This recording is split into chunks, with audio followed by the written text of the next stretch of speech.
సూర్యాపేట జిల్లా కోదాడ మండలం Chimiryala cross road వద్ద పాత లారీని ముస్తాబు చేసి ఆధునిక హంగులతో కదిరి హోటల్ తీర్చిదిద్దారు సాఫ్ట్వేర్ మిత్రుడు.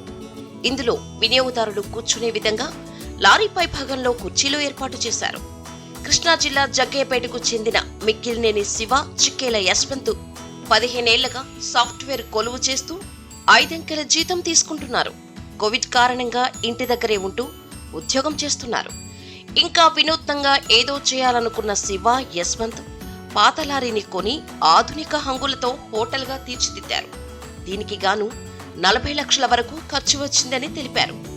ఈ ఆధునిక మొబైల్ హోటల్ను కోదాడ మండలం చిమిర్యాల క్రాస్ రోడ్డు వద్ద 65వ జాతీయ రహదారి పక్కన 2 రోజుల క్రితం ఏర్పాటు చేసినట్లు తెలిపారు.